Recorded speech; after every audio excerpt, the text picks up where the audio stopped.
the Ty Louis Campbell Foundation for pediatric cancer research. Ty passed away from brain cancer 2 weeks after his 5th birthday on October 17, 2012. Immediately following, we started the Ty Louis Campbell Foundation to fund research that would give children like Ty less invasive, less toxic treatment options. We've since funded over 13 projects ranging from lab research to clinical trials, one of which is now offered to children worldwide. Before Cindy goes over some housekeeping with Zoom, we just want to thank you from the bottom of our hearts for supporting Ty's Foundation. And of course, we need to thank Andrew, Cynthia, McKinney Doyle, and Pawling Bread Company for putting together our first wine tasting. We look forward to seeing you all at one of our future events, and cheers to Ty. Thanks, Lou. Hi, everyone. I'm just going to share my screen so we can go over some Zoom tips before we get started. Okay. So first tip would be to remain muted with your camera on or off, whichever you prefer. You'll see some of those controls right here at the bottom, and you can engage with us at any point by unmuting yourself or utilizing the chat box over here, which has the little bubble there, and you can also write us a message throughout the presentation. You can find more icons at the bottom of the screen. However, you'll see how many people are participating. However, only the host should be sharing their screen at any given time. If you wish to change the way the meeting appears on your screen, you can do so by accessing the grid view, which you'll see up here. The grid view will allow you to either have it on speaker view, or the grid view is where you can see little tiles of everyone that's participating. When it's in a screen share view, which it is now, you'll see that you can have multiple tiles showing. You can reduce it to just the speaker that's showing. You can move the bar along the screen so that you can see what's behind it, and you can play around with those settings throughout the event. I just want to share a little bit about Ty's Foundation before I kick it over to Andrew. Very quickly, Lou had introduced the TLC Foundation and had mentioned that we, for those who are unfamiliar with our nonprofit, that we fund childhood cancer research. We talk a lot about collaboration because we are a local nonprofit, and we know that in order to be successful, we have to collaborate. So this is just a snapshot of the different medical institutions, pediatric cancer labs, and other consortiums and other nonprofits that we partner with in order to be as effective as possible and to try to advance research quickly. So in speaking about working together, this was our first collaborative event in the community using McKinney Doyle and the Pawling Bread Company as a great vehicle to not only bring our shops and the community some visibility, but also support a great cause. So we're just so grateful. Andrew and Cynthia didn't even hesitate when we approached them with this idea. It's a lot of hard work on their end. They're so giving. And on our end, we hope this reminds everyone how important it is that we continue to support the restaurants in our community safely, of course. And we'll look forward to a really fun evening with you tonight. Andrew, I'm going to kick it over to you. Thank you. Of course, thank you. Thank you everyone so much for being a part of this tonight. Cynthia and I are, so excited just to be a part of this and to be a part of the community in a different way than we are, in our daily lives, and talking about things that we thoroughly enjoy and love talking about every day. So we'll kind of jump right into it and get started. The main part of what we'll be talking about tonight is really the science behind wine and cheese, aromatic congeners, all of those things, and how they create a different experience than it would be if you were just enjoying the wine by itself or the cheese by itself. So at that note, cheers. We're gonna get started. So just a couple things about wine production. So obviously grapes grow all over the world and are so different and unique for very specific reasons. So after obviously harvesting and selecting the grapes, There's the process of crushing the grapes or pressing them, which there are different methods for. Then there is a process called maceration, which would be pressing the grapes and leaving the juice with the skins and seeds for a period of time. The skins and seeds are where you're going to take on most of the pigment, the aromatics, as well as the tannin structure, which also comes from the aging process. So after that process happens, then usually you will remove the skins and the seeds from the juice. You would go through the process of fermentation. So fermentation is going to be the sugars, the natural sugars in the wine, for a higher quality wine, being consumed by the yeast. And so with yeast, you can use cultivated yeast, or you can use natural wild yeast that is just present in the environment. So the yeast would eat the sugars, would convert the sugar into alcohol, which releases carbon dioxide or CO2, which we'll get into with sparkling wines and how that happens. But after the fermentation process is completed, you'll allow the wine to rest for a period of time. And then depending on the vintner, depending on the grape varietals and the region and the culture, the historical kind of background of how the wine is made, then the wine might get aged in oak, aged in concrete vats, aged in something called demijohns, which are glass cylindrical-like vats as well that get buried under the ground, or in stainless steel. And then after that process, the wine would then go into bottle, where it would then again be aged for a specific period of time. Depending on the country and the region where the wine is coming from, there are very specific laws and regulations for each of those steps that I had just explained, especially with the oak aging process and with the bottle aging. So on that note, Cynthia, if you want to jump to the screen share, and we will show you all, we're going to start with, we can go to there, perfect. So the Brut Rosat Cava. So of course, when Cindy and I first talked about this, we were kind of in the heat of summer, and rosé, everybody thinks rosé, which is fantastic, but there's so much wine and there is so many different styles to choose from. So I wanted to start with a sparkling, especially because sparkling is so fantastic with cheese. So why not do a rosé sparkling? So I chose a Cava as well to highlight, because Cava is a region that is getting more attention now than it ever used to, but it still flies under the radar, as do many Spanish wines.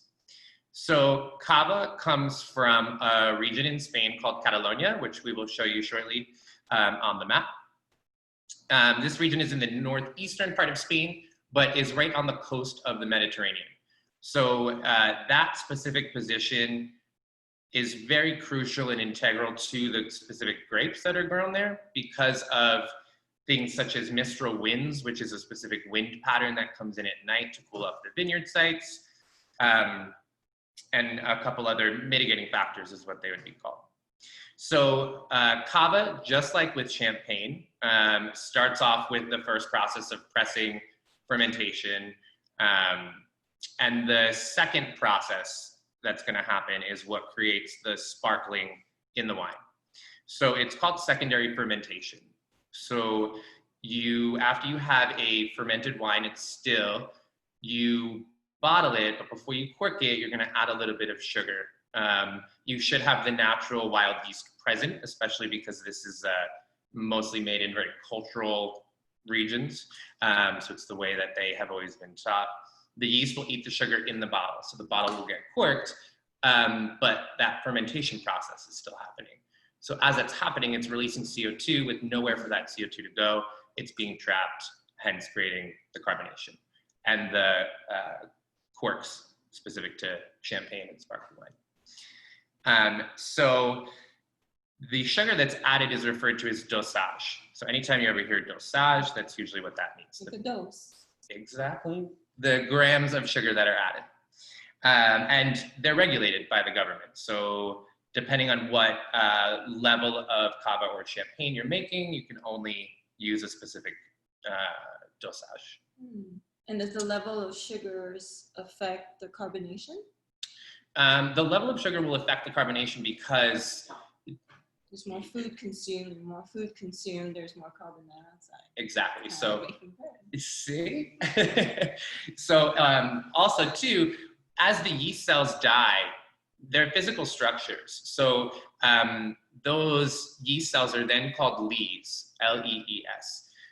So you'll see with a lot of like California Chardonnays, where it has that creamy, buttery mouthfeel, that's created from surly aging. So it's aging the wine on the lees, or just leaving those lees in there for a period of time to enhance the mouthfeel. So it naturally happens with champagne and with cava because of the way that the secondary fermentation happens. And then is it filtered before it's bottled? Most of the time it's unfiltered. Oh, Depends so it's not on the visible to producer. the eye? Correct, yep, because after the aging process is where it will dissipate. But with still wine, it's called racking, where you would remove the lees from the still wine. So then there are different levels, of course, in terms of the aging on the lees. So you have your base cava is usually aged for about 9 months on the lees. And then you go up to the Reserva cava, which is 15 months aging on the lees. And then you go to the Gran Reserva, which is a minimum of 30 months on the lees. If you were to compare a Gran Reserva to a vintage champagne, and nothing against champagne is phenomenal, but not everyone can afford the pricing for that. So this is a fantastic alternative. The biggest difference with champagne and with cava is the grape varietals. So in champagne, it has to be Chardonnay, Pinot Noir, Pinot Meunier. With cava, if you're making a Blanc or Bianco Rosé cava, it would be Macabeu in Xarel·lo. So since we're doing a rosé cava, it's Trepat, which is a varietal that's indigenous to Spain, and a little bit of Pinot Noir, which is allowed by regulation in the region. So then bringing in the rosé kind of component there, to make a rosé, you have to leave the juice on the skins and seeds for a period of time to extract a little bit of color, a little bit more aromatic, and a little bit of structure in general to the wine. And you'll see darker rosés. That doesn't always mean that they're sweeter. It just means that they've had extended maceration. So on that note, we can go ahead and do our evaluation, unless you have already. So if you have seen the tasting mats, or just in general, the base process of evaluating a wine is, the first thing that you would do is you would just tip it slightly and hold it against a white background. That would give you the true color. And Cynthia, see what we were talking about earlier, you can see the center is a little darker than the edge. Right. And so the greater the variance, usually the longer the age on the wine. It's kind of like a halo is what we're looking for. Yeah, exactly. And so then your second evaluation is going to be aroma. So aromatics is a component of wine that a lot of people, when they're unfamiliar with it, are super uncomfortable talking about. And it's real. Like if you smell blueberries in a wine, it's really there. And the reason being is because from a scientific background, aromatic congeners are a chemical makeup that create aroma. So for a blueberry, there's a specific combination of aromatic congeners that create the smell of a blueberry. Wow.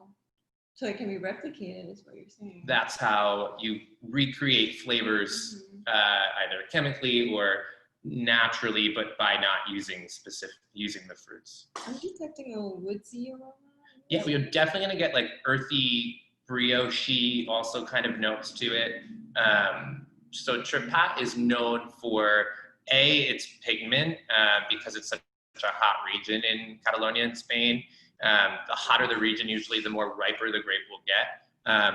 And Trepat gets amazing pigment in its skins, so that helps to transfer into the wine.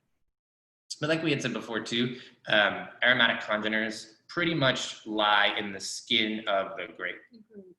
So the longer period of maceration you have, the more aromatics you can pull out of that wine. And specific wine, grape varietals have specific aromatic congeners. Mhm. And the first scientific study that was done to create this connection was on Gewürztraminer and lychee fruit, Oh, because so many I people love lychee. would taste would taste Gewürztraminer and say, like, it reminds me of lychee. It tastes like lychee. And so they did DNA analysis of lychee fruit and of Gewürztraminer, and one of the aromatic congeners in Gewürztraminer matched exactly to the lychee fruit. Mm. So it's really cool to see that these things are really Yeah. present. And I always Right. say when people are uncomfortable or whatnot, like, it's just say what you feel, because it really is there and it really is a part of it. And Mhm. at the end of the day, you're drinking it, so you Right. want to enjoy it. Right. So then the third note there is going to be body. So that's when you sip the wine, you take a taste of it. It's the mouthfeel. It's the way that it coats your mouth, the way that it sits.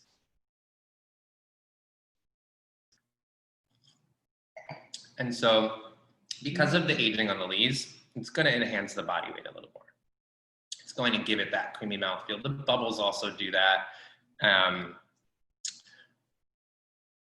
So I would say something like this, especially it being a rosé cava. Now, see the acidity, which you catch on the side, that will then cut right through and clean the, cleanses the palate. But the initial way that it kind of sits in your mouth, it has more of a medium body weight to it. It's very nice. Yeah. So Very then, youthful tasting. I like that. I like that. See, you're getting comfortable with it. So then it's taste and finish, right? So taste is going to be what you're what you're sensing, how it tastes in your mouth, what flavors you're getting. So with this, that herbal component was on point. You're definitely getting those herbaceous notes. You're getting that like ripe red fruit, like strawberry, raspberry. And then for the finish, for me, which I love, because sometimes with some cava, some rosé, any sparkling wine, that like yeasty breadiness just stays. And obviously with your sourdough, you want it to stay, but But with wine. with this, you want that acidity to just kind of kick up. And this one, I think, really does it beautifully. So, So it's a shorter finish. so now you tell me, do you still have it? Do you still sense? It's a very, very slight. Okay. Very slight. So very that clean tasting. It just kind of freshened my mouth in a way. perfect. So that leads into the cheese. So when you're pairing food and wine, again, it's about what you like. So white with fish, red with meat. Yes, that's what is always said to be correct, but at the end of the day, it's what you enjoy. But you have to look at like the scientific components of each, the cheese, the food, and the wine, to be able to match them correctly. If you have a high, like a full-bodied Chardonnay that has a lot of surly aging, so it's creamy and rich in your mouth, and then you're going to eat like a creamy risotto, they kind of just, it flattens everything. Whereas if you take something that's super high-pitched, that has great acidity like this, and you put it with something that has a higher fat content or something like that, To balance it out. totally, and then that nuttiness of the cheese or what it might be will balance it'll bring out completely different notes in the wine too. So it really helps to enhance the aromatic congeners that might not be as prevalent when you're first tasting or sipping. So let's talk about the cheese, because I'm super interested. Okay, so Yes. So to pair with the cava, I wanted to first show you guys. So this, in your little package, you might notice the cheese that I've labeled GARR. It's short for Garroja. It's a cheese that comes from Catalonia, Spain, because I wanted to pair something that matched with the location and where the wine is made. And the cheese on the outside looks like this. It's a very moldy looking cheese. It looks like a river stone if you can look at the rind up close. It's got like veining in it. Yeah, it's really beautiful. It's got fuzzy, velvety rind, which you want to cut off. Don't eat the rind. Just eat it inside. So this is a Catalan goat's milk cheese, specifically from a species of goat called the Murciana goat. It's considered a semi-soft goat cheese, and goat cheese has like higher fat content than cow's milk, but it's very much easier to digest than cow's milk. And people who have trouble digesting cow's milk can actually tolerate goat's cheese very well. So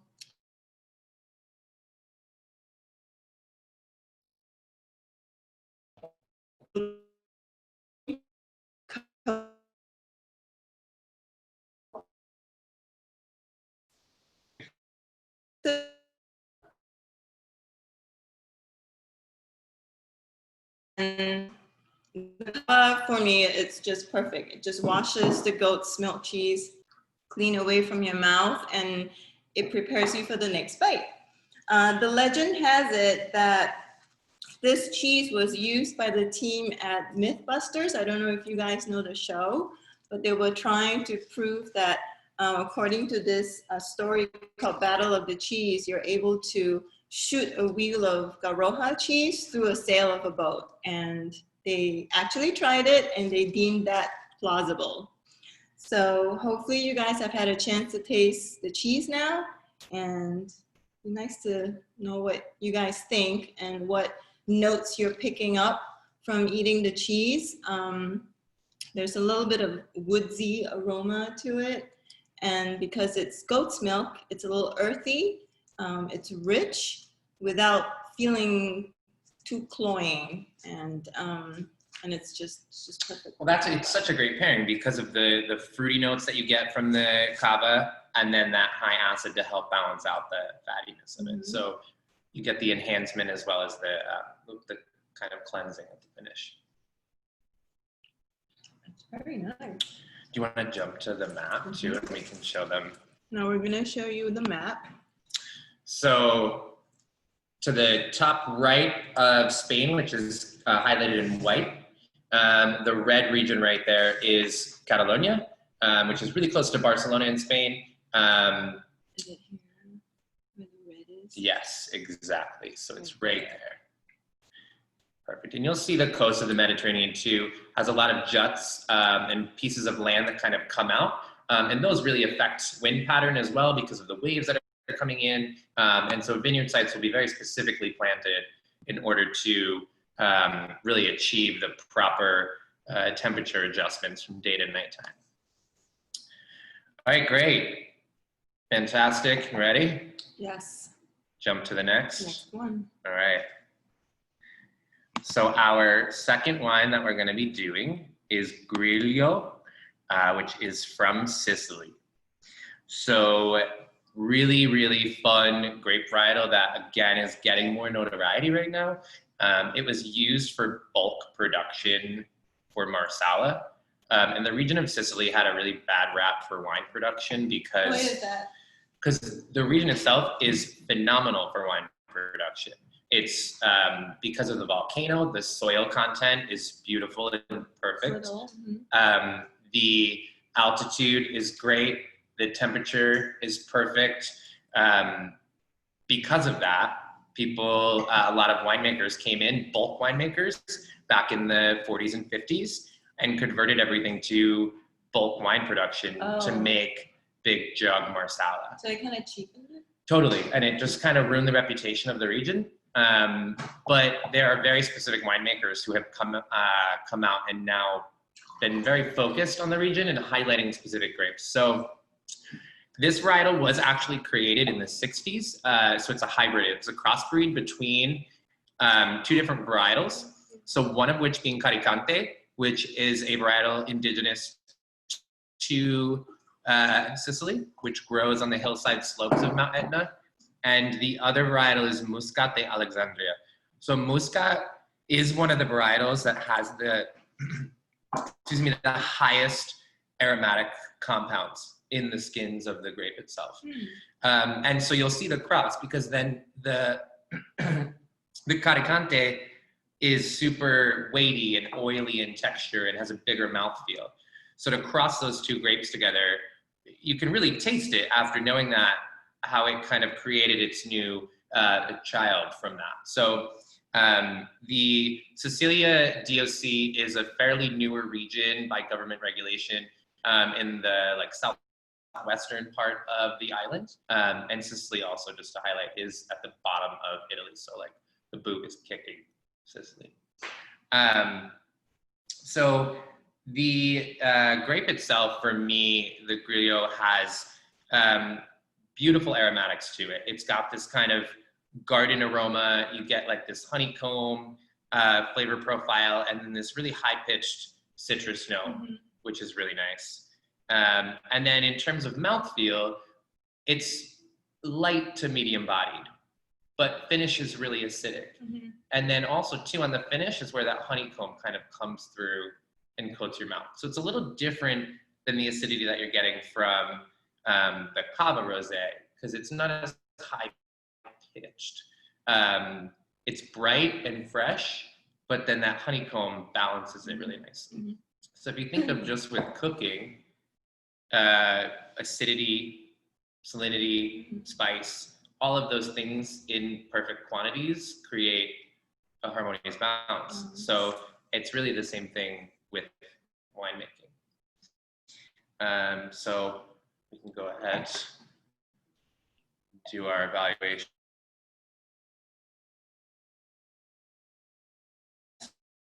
Mouthfeel and the aromatic of this wine. So you can even see when you put it against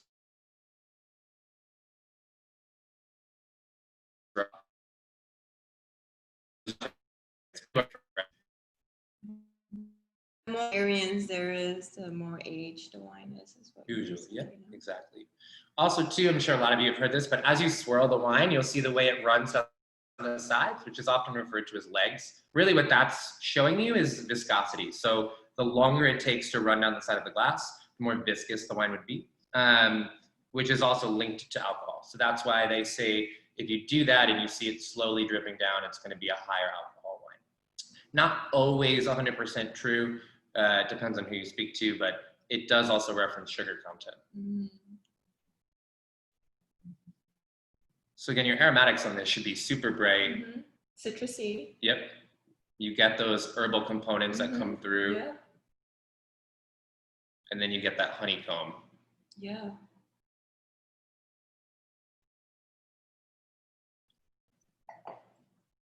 And then on the palate, it's just super beautiful. It's really very nice. It's really fresh, but textured. It's very layered. Yes, totally. So that's it. So it's 7 days of maceration. So after pressing the grapes, they leave it with the skins and seeds for 7 days. So that enhances that tannin structure, and it also enhances the aromatics. Very nice. There's no surly aging. So there's no, as soon as the yeast ferments the sugar into alcohol, those are wrapped off. The wine is aged in stainless steel for a period of time. So you're not going to get any of that like vanilla oak spice there. But yeah, what do you think of the finish? I really like this.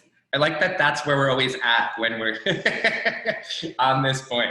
Yeah, again, no, in case anyone's wondering, we have someone who's drinking my wine. Okay, so this is very nice. I like that it has like a nice smoothing, like feeling in your mouth after you're done. Like with the Cava, when it's finished, right? But this one, it lingers a little bit longer, and there's just like a nice butteriness. Yeah, there's a different level but not of complexity. Oily. Yeah, it's definitely more layered than the Cava. Fun. All right, and the cheese? And the cheese. So I was very excited when Andrew said that he was going to do the Grillo wine tonight, because I first had Grillo at McKinney Doyle and I just fell in love with it. I thought it was just a really beautiful, elegant white wine. And I'm usually a red wine person, but I really fell in love with the Grillo right away. And for the cheese, I decided to showcase a type of pecorino. So pecorino in general just means cheese made out of sheep's milk. So we're moving on from the Garroja. We're now going to use, which was a goat's milk cheese. Now we're going to transition into sheep's milk cheese, or also known as ewe's milk cheese. And this is what a wedge of the Oro Antico looks like, which is a very, very elegant, beautiful. It's cave aged, and before it's ready for the market, they will actually bathe it in olive.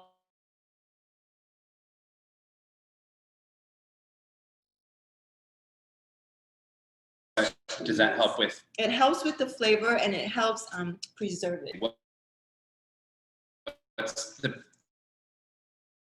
How does that enhance the cheese? Or I think it's all the money, right? And I think that's how they used to store cheeses, make cheeses back in the day, and they just kept up with the practice. Yeah, that's why I love the like, cultural, historical background of all of it. Right. And if you notice your sheep's milk cheese, there is a sheen around it, and that's just natural for sheep's milk cheese. When they sit out at room temperature, it'll start to ooze like a little bit of oil. That's perfectly normal. So hopefully by now some of you would have tried tasting some of this cheese.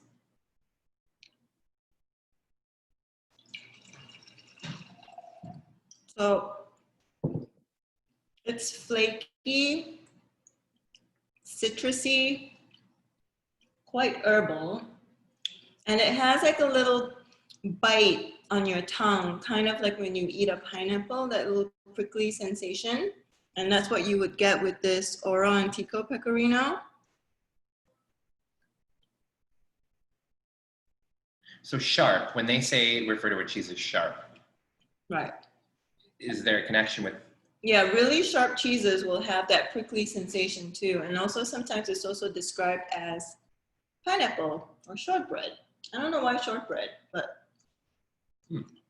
And it pairs really nice with this wine because it also has that citrusy, herbal, like this smooths out the tang that the cheese leaves in your mouth. Okay, and then I think the oil in there too, probably, right? Helps to enrich the fattiness it's of so that. Balanced, yeah. I really like that. It's Yeah. beautiful. This is a really, really nice pairing. So I think, Cynthia, you said that cheese is from Tuscany? That cheese is from Tuscany. Do you want to go to the map? Oh yeah, we can jump to the map because this is cool. So this is a little bit of a more contrast. So this is Sicily here, and it's right next to the blue there. So that's Sicilia DOC, right to the left of that blue marker at the bottom, which is where the wine's gonna come from. And I probably should have put a bigger map of Italy in there for you to all see, but if you think again, this is right at the bottom of the boot. Tuscany is right towards the top northwestern part of Italy on the coast.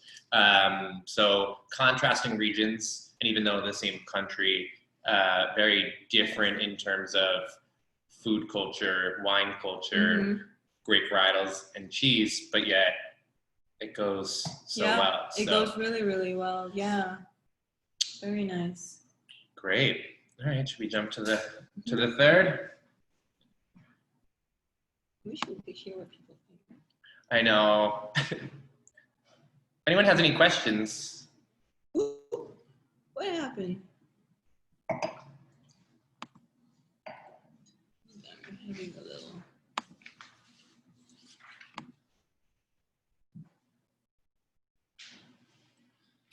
All right. Yes. So Pomponnet Rouge. So Pomponnet is actually my hands down favorite rosé every year for summer. So I usually pre-order it back in February. I get about 15 cases that I'll try. I try to get it to hold me through the summer. Not just for me personally, it's for the customers. But it's very limited quantity. And of course, this year, because of tariffs and everything else that's gone on, we weren't able to get as much. But what's really phenomenal about the producer is what they do is they use the grapes that they're not going to use for their rosé, and they started to create this beautiful red blend from Provence. So Provence is the oldest winemaking region in France. Again, doesn't get the recognition that it really should. Mm-hmm. For rosé, now it finally has in the US over the past couple of years. People are starting to drink dry rosé and connect it to Provence. A lot of people will come in saying, I just want a Provence rosé, and which is really cool because it shows the kind of the evolution of everyone's kind of interest and knowledge of winemaking. But so again, it's right on the coast of the Mediterranean. Some of you might know Rhone or Bordeaux, which are going to be further north. But the grape varietals that are normally used in Provence rosé. So you have Grenache, you have Syrah, you have Cinsault, and Mourvedre.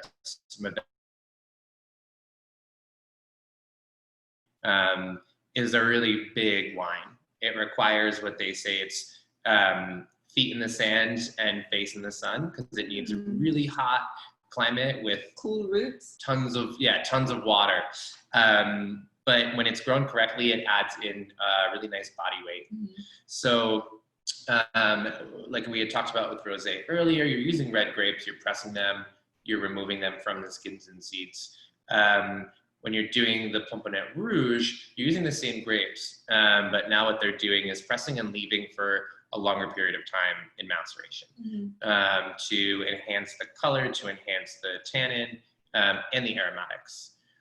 So we talked about this a little before, but there's... Can you explain what tannin is? Yeah, of course. So tannin is something else that is a chemical structure or a physical structure, more or less. You can't see it individually, but as it grows, they tend to link together and form strands. So if you've drank a wine that was 10 years old or aged for a long period of time, or just a high tannic wine, you'll see at the bottom of the bottle or even in your glass, there's like sediment that's left. And can we perceive like a taste or a mouthfeel that comes from tannin-rich wines? Absolutely, 100%. So what's really cool about it, and this also links to the reason why a lot of countries and specific regions require their wines to be aged for a period of time. When you first drink it, it's going to come off way too harsh. So like with a Barbaresco or Barolo, or it needs to be aged in oak, or even a Rioja. So Rioja needs to be aged in oak, brand new charred oak for a specific period of time. That's going to make it really harsh and rich, but you're extracting the tannin, which is that kind of chemical compound from the oak, and it's also present in the skins of the grape. And so what happens is the longer you age the wine, the more those tannin molecules link together, and they create longer and longer strands, and they suspend themselves in liquid. But after a period of time, they become too heavy to suspend themselves, and they all fall. Once they fall, it's then separated from the wine, and that tannin structure is not as sandpaper-ish. It's not drying your mouth out as much.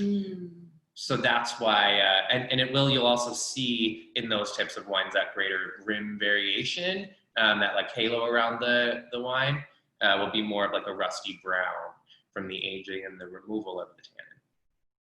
So, awesome question. But so after maceration, the grapes are then fermented with wild yeast, and it is then aged in tank for 6 months. So this blend, which a lot of the varietals are also common in Rhone, which is right above Provence. So it definitely has some weight to it and some good mouthfeel.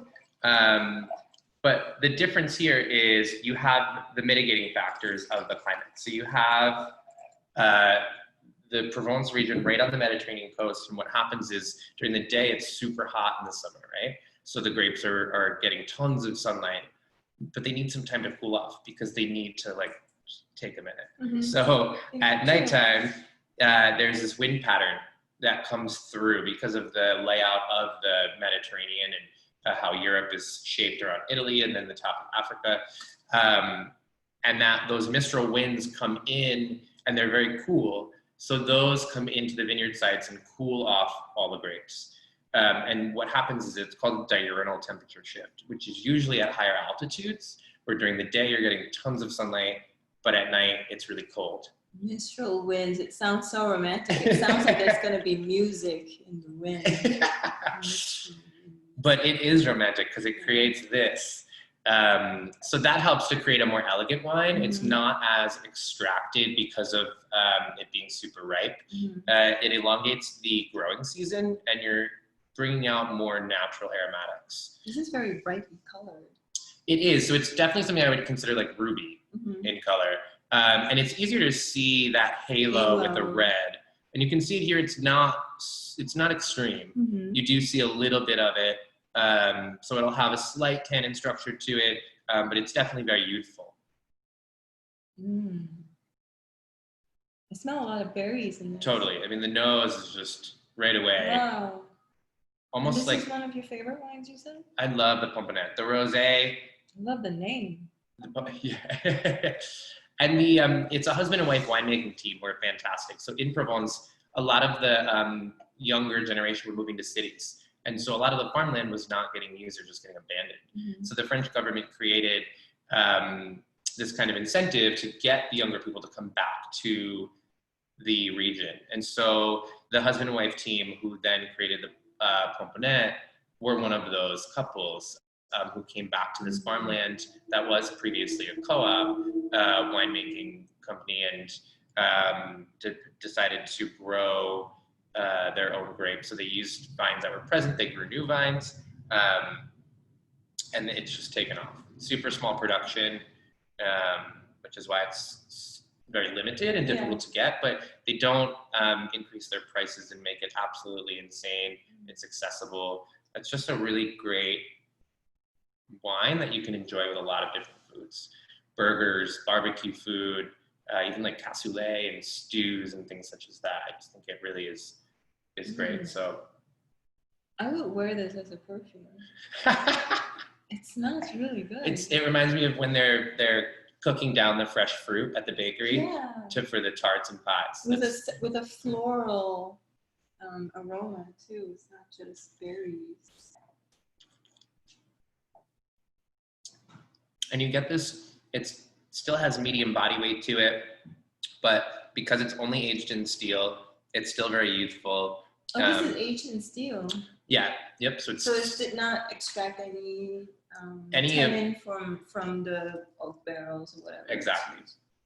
Yeah, and a lot of winemakers will use used barrels or like second or third passage, which just means the number of times that the barrel's been used to age a wine. The longer you use it, the less you're extracting from it. And sometimes they'll use barrels that they would consider completely neutral, but for this producer, they really wanted it to stay extremely fresh. So. And the 2 drops that Bill left me, there's a very beautiful. All right, well, while you grab your cheese, I'll pour you a little more. Grab my cheese. So, sorry, I am late. So pairing with the Pomponnet, there is a cheese that's marked Roux for Romano. It is not kangaroo cheese or kangaroo milk cheese. This is cow's milk.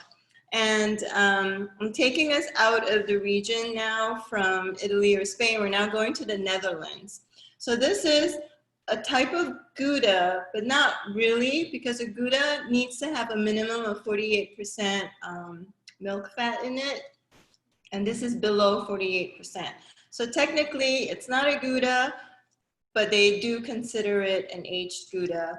I don't know if you can see, and hopefully you can see in your cheese wedge, these little white marks, and those are calcium lactate crystals. And that's what's giving you the crunchy sensation when you eat the cheese. I see some people nodding. I think they like this cheese. So when you eat this cheese, so this has been aged for about 4 years. It's what cheese lovers describe as a butterscotch tasting cheese. It's considered sweet, although not in a sugary sense. It's very bold. So good. It's savory, it's sweet. It can definitely be a dessert cheese. I think this would be really lovely with some dark chocolate. I'm getting the calcium lactate crunches in my mouth now. And I'm gonna wash it down with some pomegranate. Yeah, and so when you say that it's a really big cheese, I think a lot of people would think like, Wow. doesn't that need a big wine to pair with it? Mm. But it doesn't, because you're contrasting acidity and fat content and body weight and all of those things. So Wow, that is really nice. I think that nutty butterscotch flavor profile too, because this is so much more berry herbal, is a total contrast in a really, really great way. I could totally have this as a dessert. Yeah. A little bit of chocolate, like dark chocolate. Oh, it's so good. That little bitterness to balance it all out. Yeah. Wow. Here. All right, you want to move on to the map? So we'll show you the map. And also too, it's great, like I said, it's low production. So the Pomponnet Rouge is a total of 336 cases produced for the entire world, is what they ship out. So in terms of winemaking, I mean, that's really small. Super, super small. So there's no boxed wine coming out of it. Yeah, no. So you'll see the map of Provence there. So you have Côte de Provence, and then Côte d'Alps in Provence is over here. And this little region here helps to really enhance the mitigating factors for the climate and the vineyard sites that are sitting right there. So super, super special region, and I'm so psyched that it's getting more recognition. That is a really sensational one. Shall I pour you more? All right, everyone. Well, I think, you know, on our end, that's all I got, but I'm happy to answer any questions if anyone would like to interact and chat. And I hope you all enjoyed it. Super fun. Andrew, I just have a couple of questions that came in. When we were going over the white wine, I know that we had talked the Grillo. We had talked about how pairing really is what you love. You know, there's no definite what needs to go with what, but one of the questions that came in was if you had any recommendations for protein that would pair with that particular wine really well. Oh yeah, definitely. I mean, the Grillo, obviously, you know, your first thing and would be to go seafood, right? And since it's from Sicily, and if you think of that region in terms of what they're known for in food, you think of like a more oily fish, or bass or a trout or something of that nature. And even with the addition of capers or something that adds in a salty component, because you get that like little honeycomb sweetness on the finish and the acidity, that kind of creates all that balance. So it's just like when you're adding salt to a dish or lemon to a dish, when you taste the wine, whatever you're not getting from that wine is what you then would kind of want to pair it with. Yeah, like scallops might be really nice with the Grillo. Oh, because you get that like fatty kind of texture from that. It's a little sweet too. Yeah, absolutely. I would just be careful with doing too high of a citrus sauce. Something with a little bit more fat to it is really helpful as well. Seared scallops in the butter. Yeah, so one of my questions was for you, Cynthia, about you had mentioned the roux being technically considered a Gouda, and I was curious about what actually that Gouda means, because I always imagine that to be more of a creamy texture and soft rather than crumbly like this was, and it was absolutely delicious, but I was just surprised to hear that. Yeah, great question. So a Gouda is basically the cheddar of like the Western world, right? But it so happens to concentrate in the Netherlands. So like cheddars for England or America would be like the Gouda for people who live in Netherlands. And the older the cheeses or the more aged the cheese is, the more you get the flakiness and the sharpness. And if you were to really get technical, yes, some people consider it a Gouda, but it also belongs to the Prutzi cheese family. And I'm only scratching the surface about what that really means, because I've never heard of a Prutzi cheese family yet. That was the first one I've heard of when I discovered the Romano. So that's what I learned from this cheese. Yeah. So some people consider it a Gouda, some people don't. But technically it's not, because a Gouda needs to have a minimum of 48% milk fat in it. Good. Yeah. How are you guys doing on time? If we open this up and possibly unmute it, I don't think we have a huge group. I think we're okay. Yeah, I'm okay with that. Yeah, no, I'm great. Yeah, everyone can unmute themselves now if they'd like and ask questions. I mean, these guys are amazing. This has been really, really informational. Awesome. So hopefully not be shy and come in and participate in some questions. I just want to say thank you.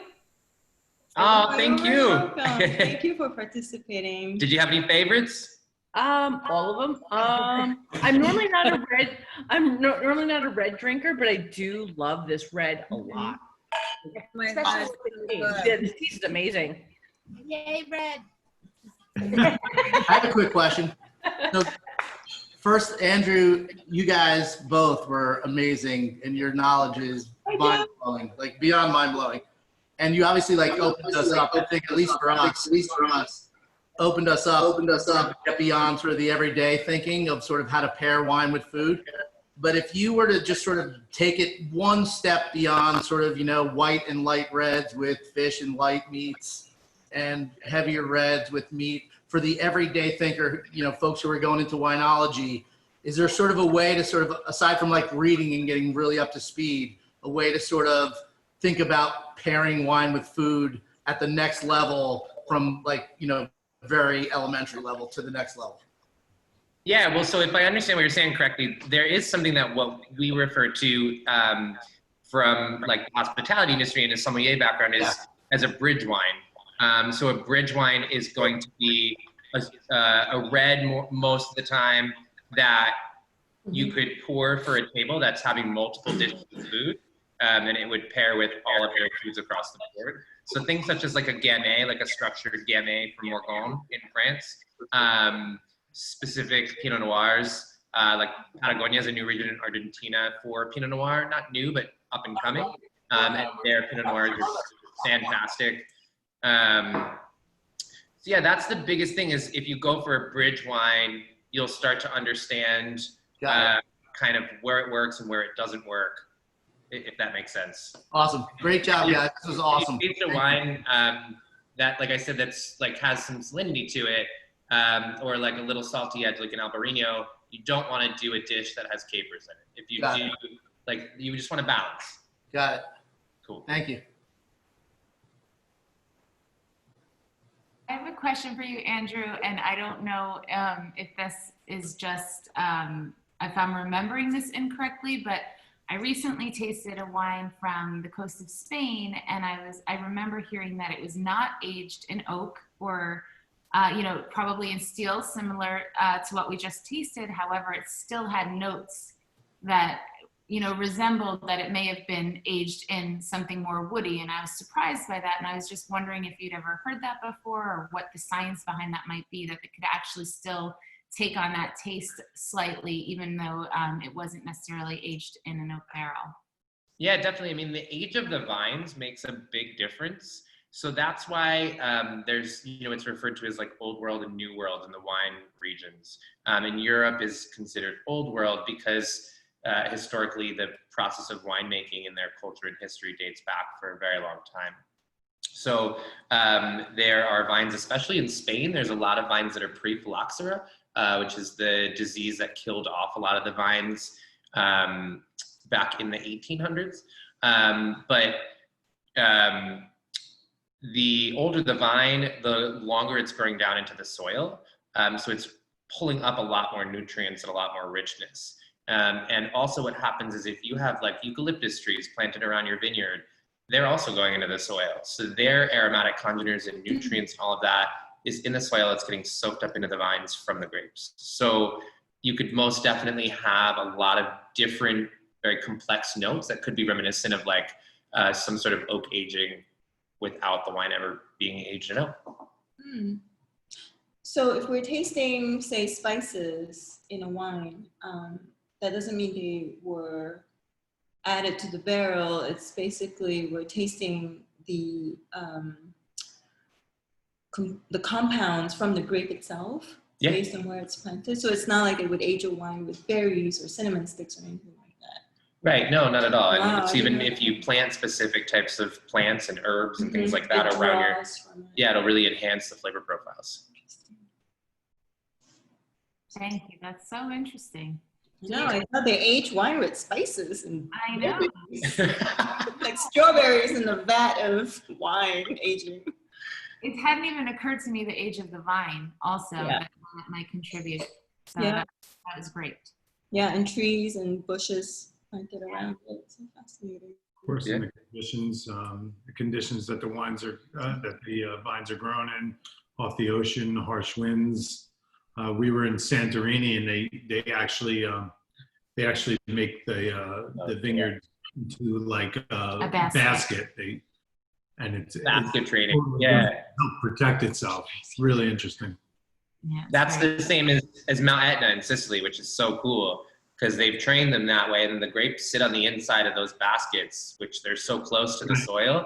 So they're pulling up even more of that like smoky nutrient and minerality. It's really cool.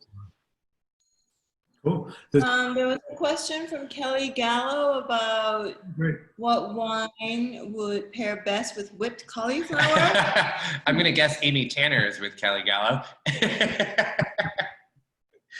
Well, our whipped cauliflower is creamy and delicious, so you need something high acid to cut through that. So the Grillo would be a great pairing. And okay, we got the chocolate. We had some chocolate fans. Good conclusion.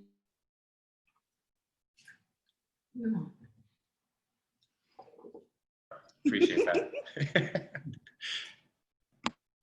All right. Well, do we have any other questions from the attendees before we sign off? No? Nothing? Well, Yeah, I have a comment.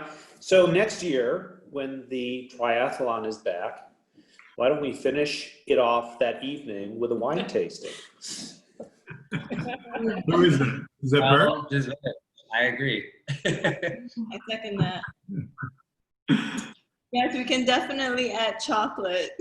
Thank you, Cynthia. Well, I got you, girl.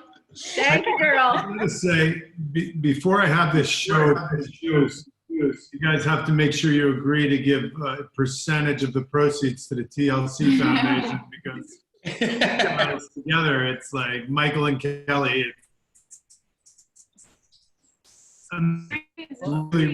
We thoroughly enjoyed it. And I was getting text messages along the way from everyone else that really enjoyed it. You guys were fabulous. I mean, just so much knowledge and really spoke well together. And I mean, I know both of you, so I know this, but thank you for sharing it with everyone else. Well, no, thank you. This is our first year for participating, and we appreciate so much, the invitation to participate. It's really a privilege and an honor.